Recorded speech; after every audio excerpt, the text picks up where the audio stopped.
Allah akan memberikan karunia hidup kekal.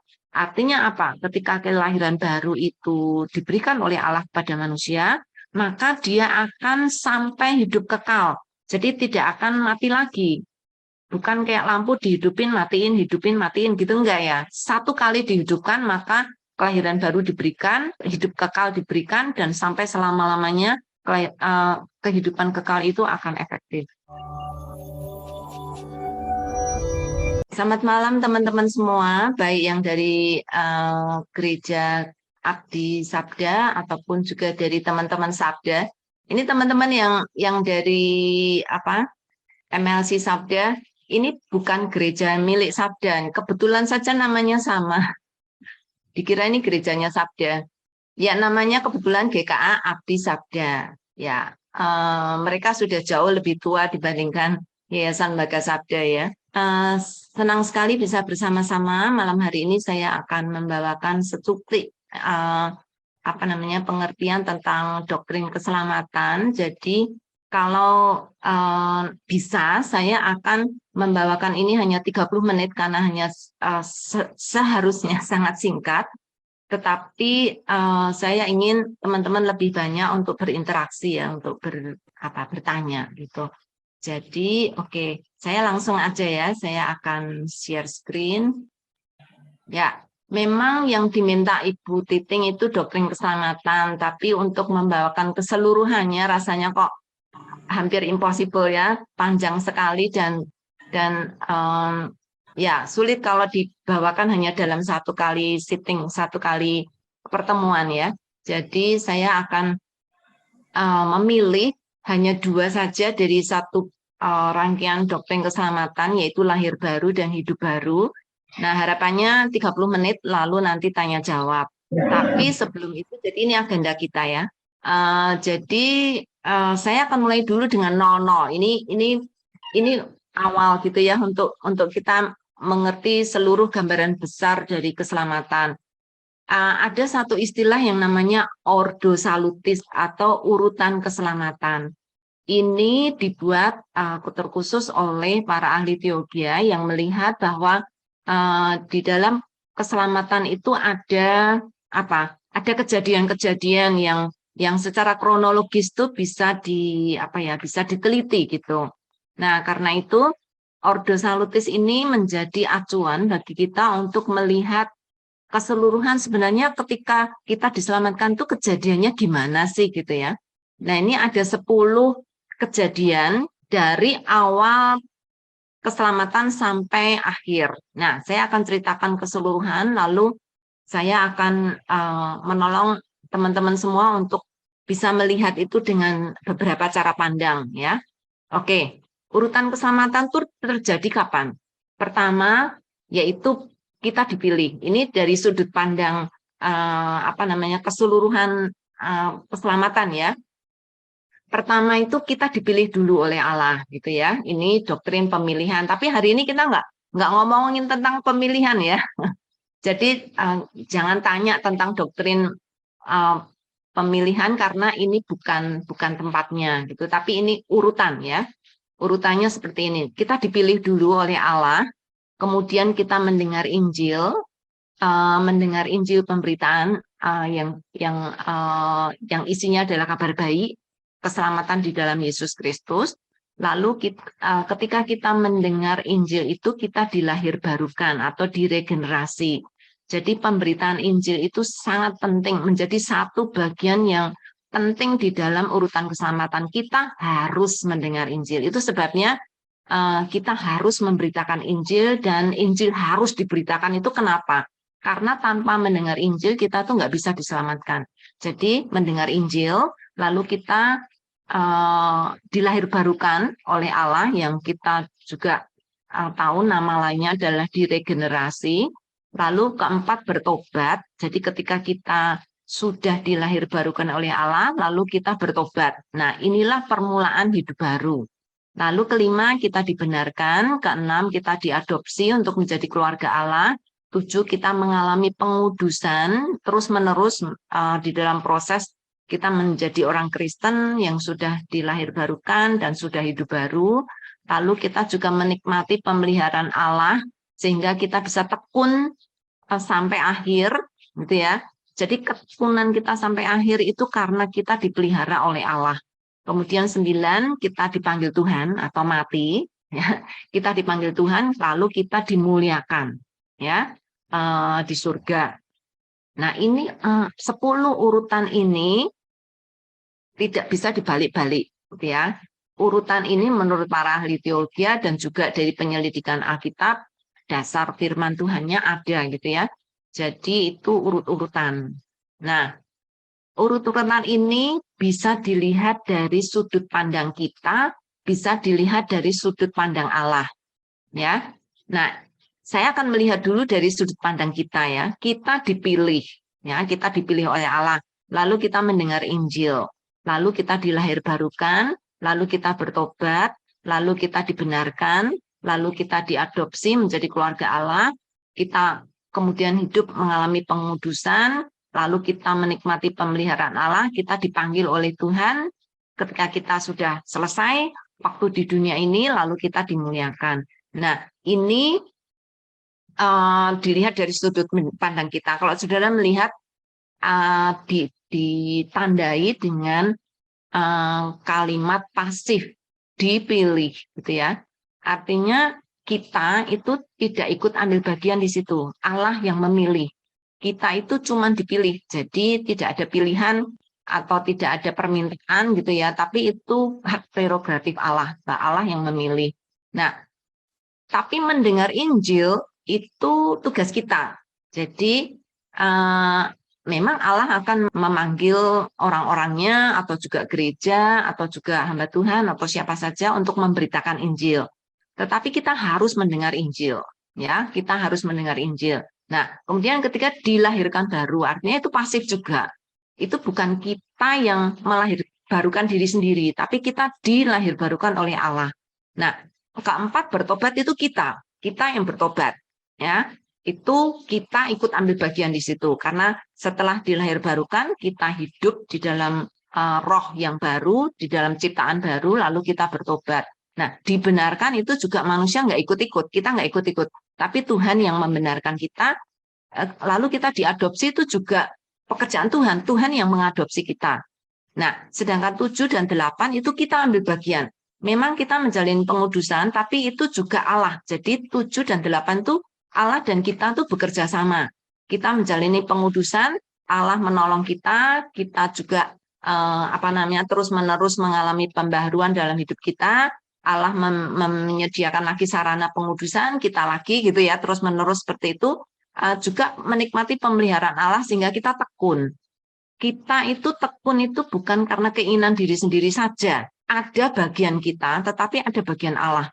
Sehingga Allah juga yang memelihara kita. Nah, sedangkan dipanggil Tuhan, manusia nggak ikut apa-apa gitu, kecuali dia bunuh diri. Bunuh diri pun itu Tuhan ikut ambil bagian, maksudnya diizinkan oleh Tuhan gitu ya, lalu dimuliakan. Nah, kalau kita melihat saya bagi seperti ini, maka yang putih itu Allah yang mengerjakan. Nah, yang biru itu Allah ikut membantu, ikut menolong kita.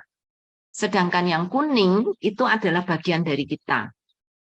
Ya, jadi Bapak Ibu mengerti ya, di dalam Ordo Salutis ini ada bagian kita, ada bagian Allah.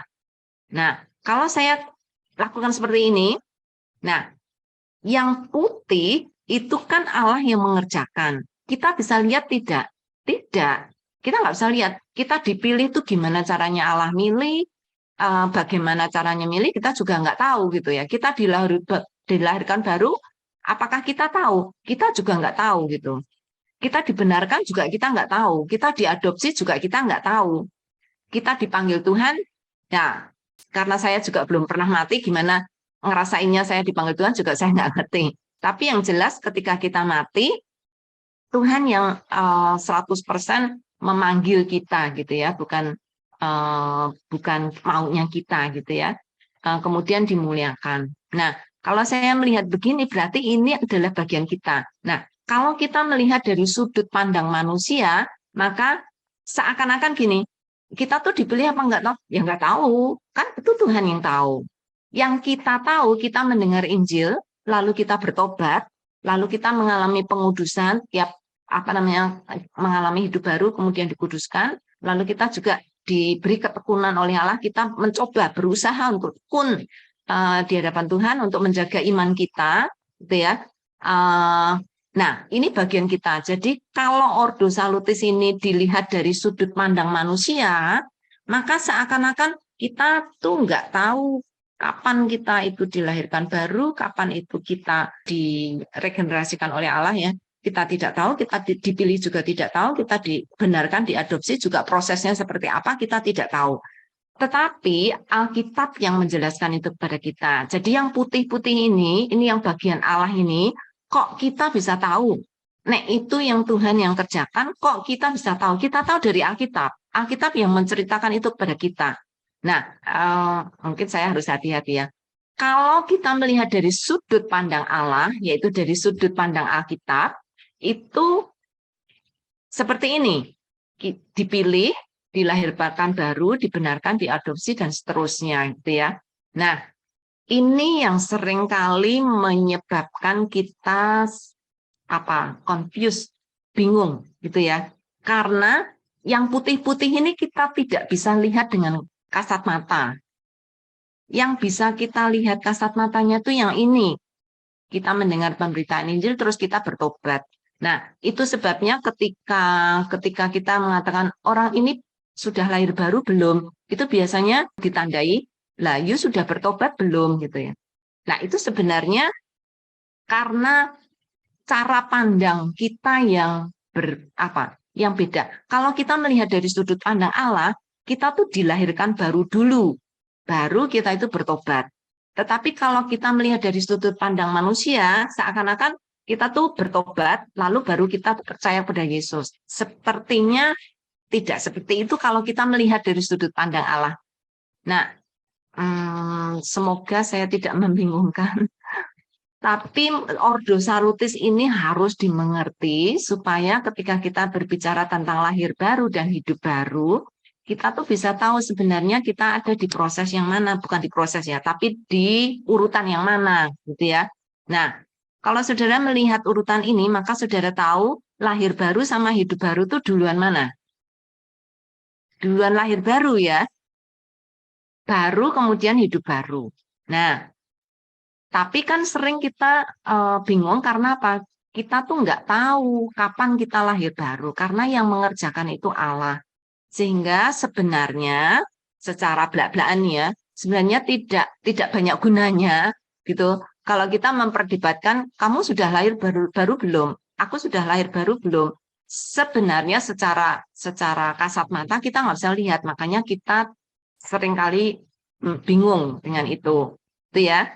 Nah, termasuk ketika kita mengikuti urutan-urutan ini, kalau melihat dari sudut pandang Allah, maka Allah lah yang sudah melakukan semua ini, ya enggak? Kita dilahirkan oleh Allah, kita dibenarkan oleh Allah, kita diadopsi oleh Allah, kita menjalani pengudusan juga oleh Allah, menikmati pemeliharaan Allah juga oleh Allah, gitu ya. Tetapi karena kita itu enggak bisa melihat pekerjaan Allah itu secara kasat mata, maka sering kita itu melihatnya hanya ini. Ketika kita melihat hanya ini, itu seakan-akan gini, kita tuh perlu mempertahankan keselamatan kita enggak sih? Kalau dilihat dari sudut pandang manusia, maksudnya bukan dari sudut pandang Allah ya, iya kita seakan-akan berusaha mempertahankan hidup kita supaya keselamatan tuh nggak bisa hilang. Jadi kita harus berusaha sungguh-sungguh sehingga keselamatan kita nggak bisa hilang. Karena kita melihat dari sisi manusia gitu. Padahal kalau kita melihat dari sisi Allah, Allah lah yang sudah melahirkan kita, bahkan Allah sudah memilih kita, sudah melahirkan baru kita, sehingga kalau kita nggak melihat yang putih-putih ini, seakan-akan itu usaha manusia gitu ya. Nah itu intinya cuman itu sih sebenarnya yang ingin saya sampaikan dengan Ordo Salutis itu. Dari mana saudara melihat urutan keselamatan ini? Kalau dari sudut pandang Allah itu lengkap dari dipilih sampai dimuliakan sampai 10 itu Tuhan semua yang sebenarnya membantu kita mengerjakan itu. Tetapi apakah ada usaha manusia? Ada, ya. Nah itu apakah usaha manusia ini diperhitungkan oleh Allah? Ya pasti diperhitungkan karena di dalam urutan ini kan terjadi gitu ya, urutan manusia. Tetapi Allah lah yang memulai dan Allah lah yang men-trigger kita untuk melakukan itu. Sehingga kalau kita melihat dari sisi Allah, maka kita berkata, lah Allah lah yang menolong saya, Allah yang memimpin saya, Allah yang melindungi saya, Allah ya semuanya itu seakan-akan Allah semua yang mengerjakan. Nah, itu sebabnya debatan antara Arminian dan Calvinis itu seringkali karena sudut pandang. Orang Calvinis selalu melihat itu dari sudut pandang Allah, dari firman Tuhan. Sedangkan orang Arminian karena cara pandang manusiawi yang lebih kuat, itu seakan-akan manusialah yang berusaha, gitu ya. Nah, mungkin dari itu dulu, ya. Nanti kalau ada yang mau bertanya silahkan. Nah, sekarang saya akan lanjut dulu ya. Apa itu lahir baru? Tadi kita sudah lihat ya, lahir baru itu Allah yang mengerjakan, bukan usaha manusia. Jadi kalau saya boleh definisikan, lahir baru itu tindakan Allah dalam hati manusia. Bisa lihat nggak? Enggak. Hati manusia aja kita nggak bisa lihat gitu ya. Hati manusia itu bukan bukan hati, bukan liver gitu ya. Hati kan liver ya. Kalau bahasa Inggris tuh heart, jantung. Bukan organ tubuh manusia, tapi hati manusia nggak bisa dilihat gitu ya. Nah, saya akan mulai dengan ayat ini ya. Aku sudah disalibkan dengan Kristus, bukan lagi aku yang hidup, melainkan Kristus yang hidup dalam aku. Jadi siapa yang ada di dalam Kristus, ia adalah ciptaan baru. Jadi kita yang sudah ada di dalam Kristus, kita adalah ciptaan baru. Nah, dari mana kita tahu kalau ada urutan lahir baru? Karena Alkitab yang mengatakan, bukan karena kita mikir-mikir, terus kita mengambil teori, terus bikin kesimpulan. Enggak ya. Alkitab yang mengatakan itu kepada kita, ya. Ya. Oke, sekarang pengertian lahir baru ya. Jadi definisinya tadi adalah pekerjaan rahasia Allah. Nah, permulaan kehidupan rohani itu dimulai dari lahir baru karena dipilih. Tadi saya katakan ya, kita nggak akan bicarakan tentang pemilihan, tapi berbicara langsung kepada lahir baru.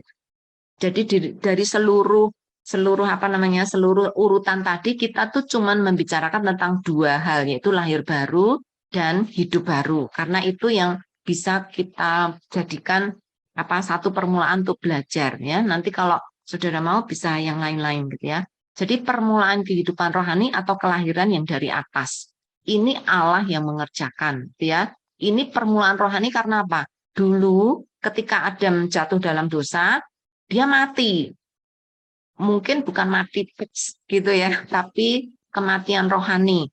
Kematian rohani itu rohaninya sudah tidak lagi hidup, tidak lagi bisa berhubungan dengan Allah karena dosa kita, gitu ya. Jadi ini adalah kelahiran dari atas, itu lahir baru. Kalau saudara belajar Yohanes 3, khususnya ketika Tuhan Yesus berbicara kepada Nikodemus, nah itu jelas sekali, kelahiran itu dari atas. Kelahiran itu dari Allah sendiri. Apakah kita perlu masuk ke rahim ibu kita? Enggak. Tapi itu kelahiran rohani di dalam hati kita yang Allah yang mengerjakannya. Nah, dasarnya itu dari Yohanes tadi 3 ayat 35 itu ketika 3 dan 5 ketika Tuhan Yesus berbicara kepada Nikodemus ya. Dan Tuhan Yesus berkata, lahir baru itu syarat untuk masuk kerajaan Allah. Jadi tanpa lahir baru tidak mungkin kita akan masuk ke dalam kerajaan Allah. Syarat. Jadi kalau saudara bertanya, mungkin enggak orang yang tidak percaya dan yang tidak lahir baru itu masuk surga? Enggak. Karena Yesus berkata itu syarat masuk kerajaan Allah. Jadi lahir baru ini harus wajib. Tapi wajibnya itu bukan kita yang mengerjakan. Nah, itu yang menjadi satu apa ya? Satu mungkin sedikit frustrasi untuk segi manusianya ya. Kita nggak bisa mengusahakan, yuk aku tak lahir baru, yuk tak sungguh-sungguh dalam Tuhan, nggak bisa. Itu Allah yang mengerjakan karena itu kelahiran dari atas. Kita nggak ikut-ikut gitu ya. Nah, lahir baru ini adalah ciptaan baru. Hati kita yang dulu rohnya tuh mati, sekarang dihidupkan oleh Allah. Itu yang dinamakan ciptaan baru dari 2 Korintus 5 ayat 17. Nah, ciptaan baru ini sering disalahartikan ya. Ciptaan baru itu bukan membuang natur manusia yang lama. Jadi ada orang bilang, loh kalau sudah lahir baru dia nggak mungkin berbuat dosa. Tidak, ya. Karena Alkitab berkata, manusia lama kita atau natur manusia lama kita yang berdosa itu tidak otomatis dibuang ketika kita diciptakan baru. Masih ada. Itu arti satu yang perlu kita ngerti. Yang kedua, bukan memperbaiki natur manusia yang lama. Oh, manusia lamaku tuh dulu suka marah, jadi sekarang diperbaiki oleh Tuhan, sekarang jadi tidak lagi marah-marah. Tapi manusia masih lama. Bukan. Ini benar-benar ciptaan baru. Manusia yang lama itu beda. Tuh, ciptaan baru dan ciptaan. Tapi ketika Tuhan membuat manusia yang baru, ini manusia lama itu tidak hilang. Masih ada di situ. Jadi di dalam diri kita tuh ada manusia lama dan ada manusia baru. Itu yang sering kita jatuh di dalam dosa ya, karena masih ada manusia lama. Manusia baru, apakah manusia barunya ini akan bisa mati? Tidak. Manusia baru ini ciptaan Tuhan dan akan hidup selama-lamanya. Gitu ya. Ya, lahir baru juga bukan suatu proses. Jadi, oke, kelahiran baru saya itu sekarang sedang dalam tahap lebih baik daripada dulu. Tidak. Lahir baru itu seperti menyalakan lampu. Mati atau hidup. Ketika roh kita yang lama, yang dari Adam itu yang ada dosanya itu adalah mati, maka ketika diciptakan baru itu seperti diurip kayak gitu, dihidupkan oleh Allah. Satu kali, bukan proses, bukan pelan-pelan, tambah terang gitu. Enggak. Itu benar-benar satu kali dan hidup ya hidup, mati ya mati. Kalau hidup selamanya akan hidup, kalau mati selamanya akan mati dan tidak akan ada kesempatan lagi kalau bukan Tuhan yang menghidupkan, gitu ya. Juga yang ketiga, lahir baru itu sepenuhnya pekerjaan Allah. Tidak ada usaha manusia di situ, seperti di Efesus 2 ayat 8 dan 9 ya. Sama sekali tidak ada usaha manusia. Oh, aku tak jadi lebih baik supaya aku lahir baru. Tidak. Itu sepenuhnya Allah yang mengerjakan. Dan seluruh proses lahir baru itu kita tidak bisa melihat. Ya, tidak bisa melihat secara kasat mata. Ya. Oke, bagaimana kelahiran baru terjadi? Bukan dari darah, bukan dari daging, bukan dari keinginan laki-laki. Ini yang Yesus jelaskan kepada Nikodemus ya. Jadi bukan karena darah daging kita sehingga kita menjadi lahir baru, bukan, tetapi karena roh Allah. Juga bukan dari keinginan laki-laki, artinya bukan dari keturunan. Oh, bapak saya, ibu saya sudah lahir baru, jadi saya akan ikut lahir baru. Tidak. Jadi bukan keinginan laki-laki dan juga bukan karena darah dan daging. Ya, itu kelahiran baru. Tetapi lahir baru adalah oleh anugerah Allah. Ini yang disebut hidup kita adalah anugerah. Keselamatan adalah anugerah. Itu karena ini. Lahir baru bukan usaha manusia, tetapi anugerah. Jadi Allah lah yang melahirbarukan. Siapa yang dilahirkan oleh Allah? Orang-orang yang sudah ditentukannya. Nah, ini balik ke Ordo Salutis tadi tentang pemilihan. Gitu ya. Jadi Allah yang menentukan. Itu persis di dalam Efesus 1 gitu ya. Di sana dikatakan bahwa kita itu sudah ditentukan, sudah dipredestin oleh Allah untuk dilahirbarukan oleh Allah, untuk diselamatkan oleh Allah. Jadi ini oleh anugerah. Nggak bisa kita nyogok Tuhan, nggak bisa nyuap Tuhan. Tapi itu hak prerogatif Tuhan 100%. Nah, bagaimana kita bisa lahir baru? Oleh firman dan roh. Nah, ini yang tadi dikatakan harus mendengar firman. Dan ketika kita mendengar firman Allah, Roh Kudus akan mengefektifkan atau menghidupkan roh kita dan firman itu menjadi efektif untuk kita bisa mendengar. Ya. Jadi tanpa firman dan tanpa Roh Kudus kita itu nggak bisa mengalami kelahiran baru. Dan itu Allah yang menjadikannya. Hanya satu saja. Firman Allah itu yang mengefektifkan kelahiran baru.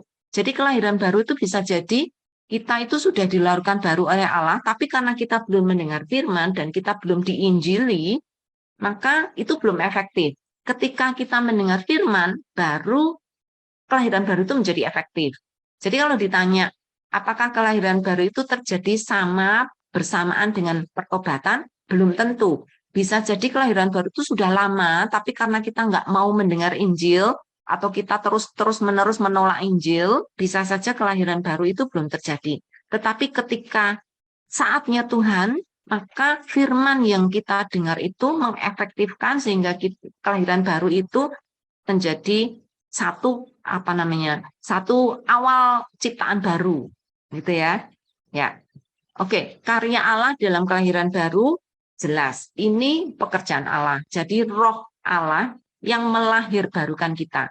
Jadi roh kita yang mati dilahirkan baru. Jadi saudara, kalau orang mati, saudara cubit gitu bisa nangis nggak? Atau bisa teriak nggak?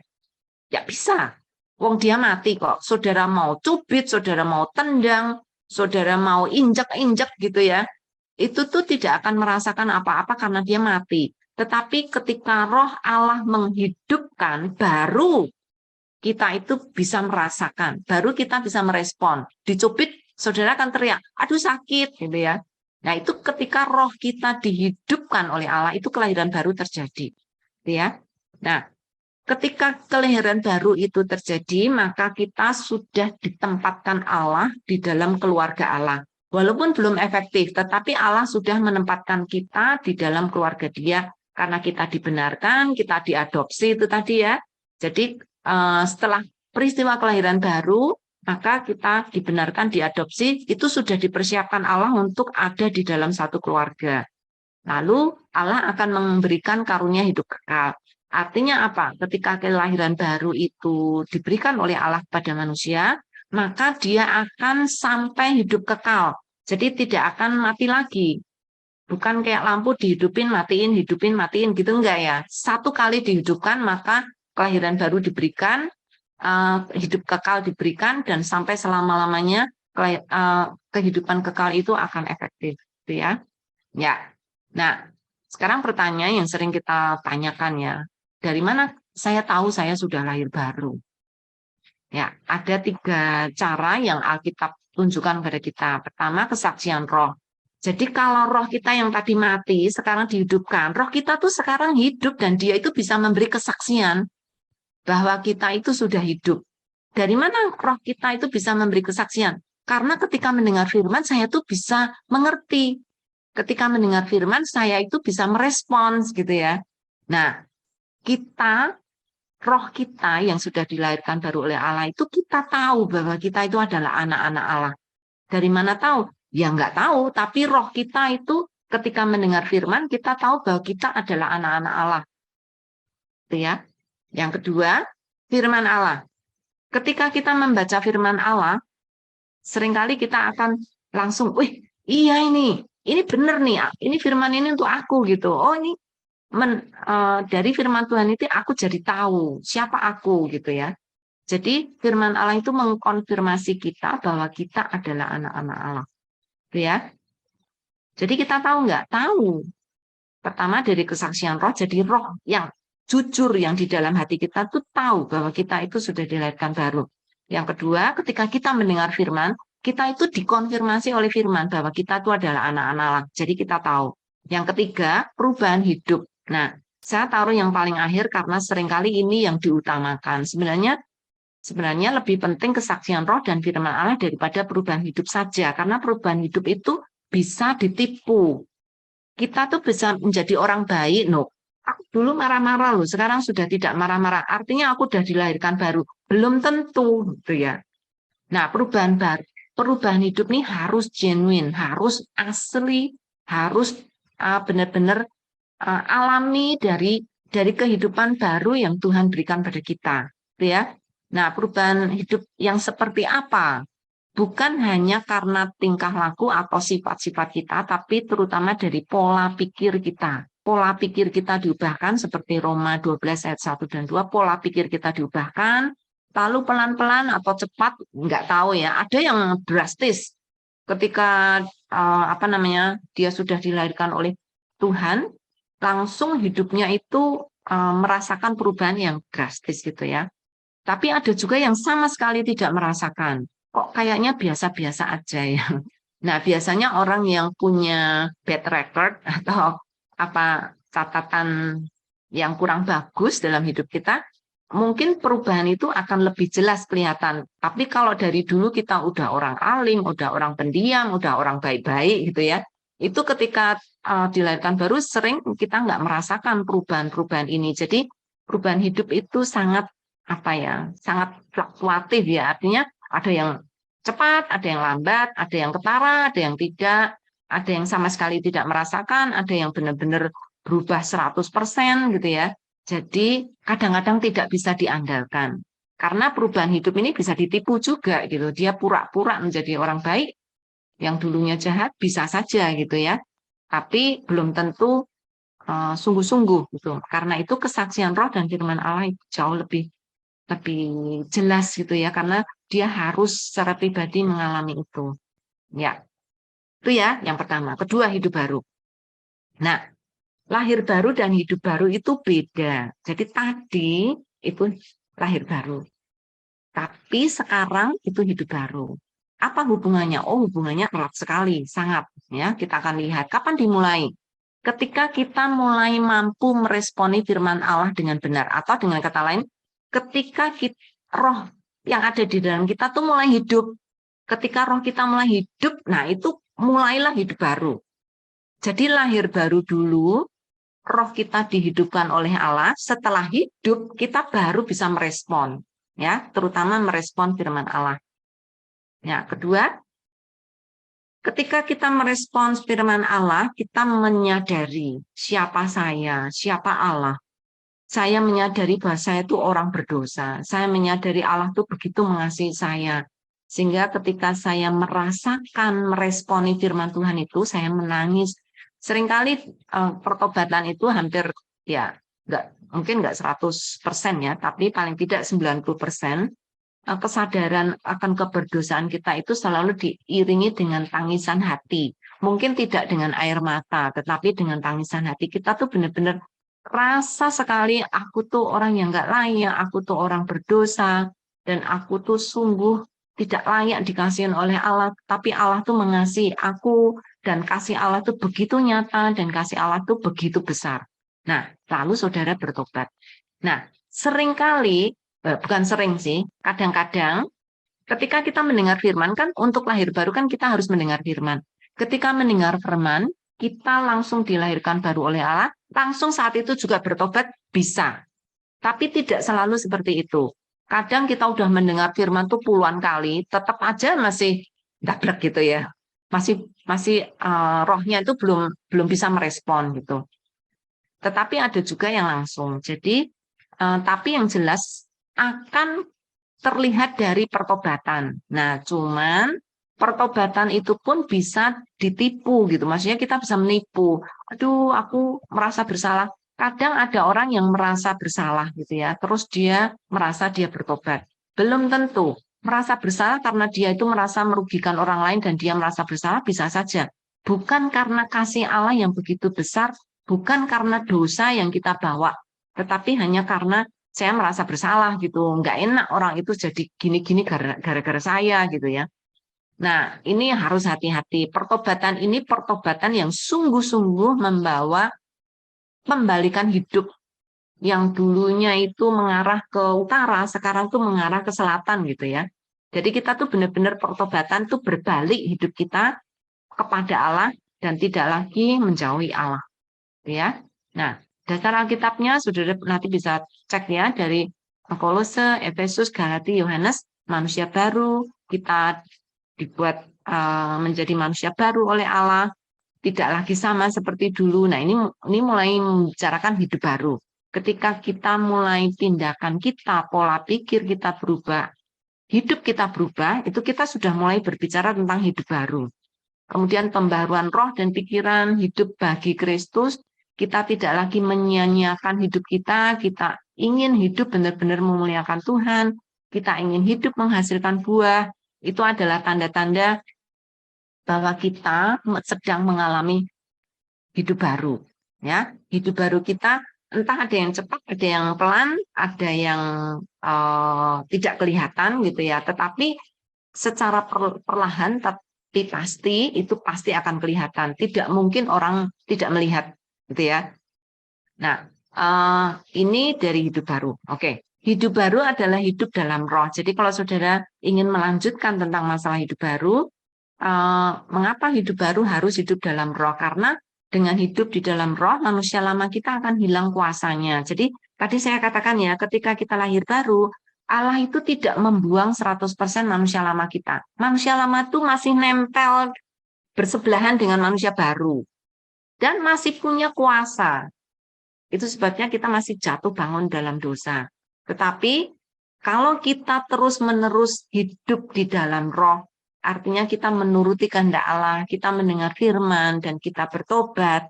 Nah, bertobat ada dua ya. Satu, bertobat untuk keselamatan. Artinya itu satu kali dan selama-lamanya. Kita merasakan aku itu orang berdosa, dan aku dikasihi Allah, dan aku sekarang menjadi anak Allah, itu satu kali. Tetapi ada pertobatan yang terus-menerus, yaitu pertobatan untuk pengudusan. Ya, jadi ada dua macam pertobatan. Nah, karena hidup di dalam roh ini, maka manusia lama kita tuh lama, kalau kita nggak gubris, kita terus-menerus mengerjakan keselamatan kita, gitu ya. Kita sungguh-sungguh hidup di dalam Tuhan dan terus-menerus mengikuti firman Tuhan, hidup di dalam kehendak Tuhan, maka pelan-pelan manusia lama kita tuh jadi tambah lemah gitu ya. Saya nggak tahu, saudara merasakan nggak itu? Nah, artinya hidup dalam roh itu adalah hidup dipimpin oleh Roh Kudus, sehingga kita dapat melakukan firman Allah. Jadi kita itu Roh Kudus itu terus membantu kita gitu ya, untuk kita terus-menerus bisa melakukan firman Allah. Kalau tidak, kita juga akan terus-menerus hidup di dalam manusia lama, sekalipun kita sudah lahir baru. Ya, oke. Bagaimana kita bisa hidup dalam roh? Roh itu akan tinggal. Ketika lahir baru, roh itu menghidupkan roh kita, dan Roh Kudus itu tinggal di dalam kita bersama-sama dengan roh manusia kita. Ya. Kemudian yang kedua, Roh Kudus itu menyucikan hidup orang percaya terus-menerus. Ya. Satu kali memang Tuhan akan mengampuni dosa kita dan selama-lamanya, gitu ya. Artinya seluruh dosa kita itu ketika kita menerima keselamatan.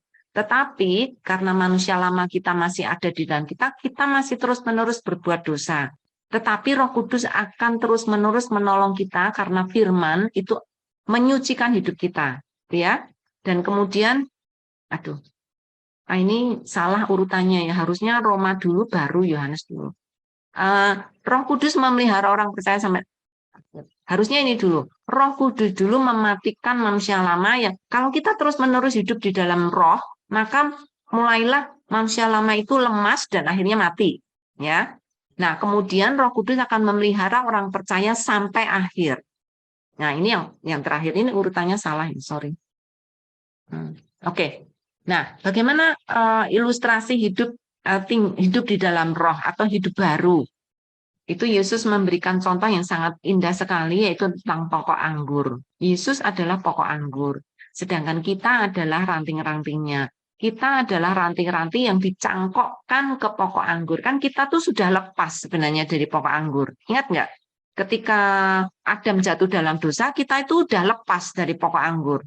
Karena kita sudah berdosa. Tetapi karena pengorbanan Kristus, kita itu dicangkokkan kembali ke pokok anggur yang benar ini. Nah, dicangkokkan ini sama dengan diadopsi oleh Allah. Jadi kita tuh sebenarnya udah dibuang, tapi sekarang kita diadopsi lagi untuk menjadi anak Allah.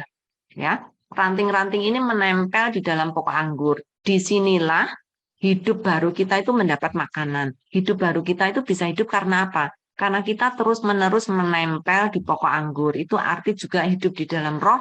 Artinya kita terus-menerus dekat dengan Tuhan dan kita mengalami kehidupan baru ketika kita terus-menerus ditopang gitu ya oleh pokok anggur.